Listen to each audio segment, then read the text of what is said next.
How y'all doing? It's Preacher Man RB, and it's another episode of Retro TV 91, and this time I'm reviewing Arrow Season 5, Episode 3. What happens on this week's episode in the flashback scenes, Oliver's trying to figure out how to trust Bronco, and he wants out, and KGB tells him, let him show Oliver something before he decides to leave.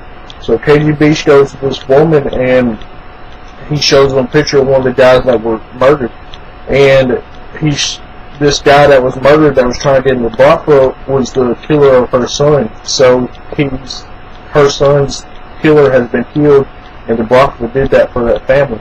And the reason they let this guy even try out was to get close to him. And even if he would have been the one that rang the bell, they would still kill him. And Oliver finds that out.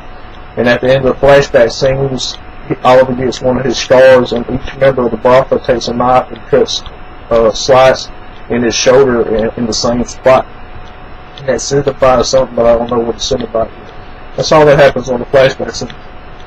What's happening in present day, there's a Stardust dealer, and Stardust is a new drug that's replacing Vertigo. And the guy who deals Stardust is named Samson, and Cody Rhodes plays this character Samson. What happens is Wild Dog goes against Oliver's orders and goes after Samson, and he winds up making it look like he killed him because him and Samson was fighting, and Samson fell in a vat of chemicals. And when he was being autopsied, he wakes back up and he can't feel pain now. So he's a superhuman now that can't feel pain. And he's trying to get his dealers to go through the same thing he did. So he gets this device, and Felicity tracks this down, and the whole episode, Oliver's not trusting the team, and he finally decides to trust the team, and he tells them to suit up. And we see the new costumes for Artemis and Mr. Terrific. And Mr. Terrific's costume is just like it is in the comics. I mean, to a T, it's just like it is. And Artemis is kind of like it is in the cartoon and the TV show Beyond Justice, but she ain't got her bow yet. And I'm guessing she'll get it later on in the season. But anyway, they go after Samson as a team, and Oliver is able to defeat Samson by cutting each one of his tendons. Even though he can't feel it, doesn't mean he doesn't need his tendons to be able to move his limbs.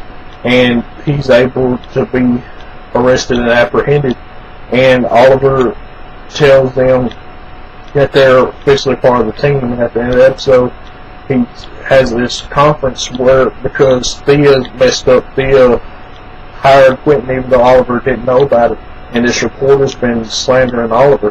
And at the end of the episode, Oliver tells him that Quentin's a part of his administration, and that Oliver backs his team. Whatever decision Oliver's team makes, Oliver made that decision. And he's talking about in the mayor's office, and he's talking about his team of vigilantes. And what happened with Diddle, he's in prison, and it makes it look like Floyd Light's still alive, but Diddle's imagining Floyd Light in his head.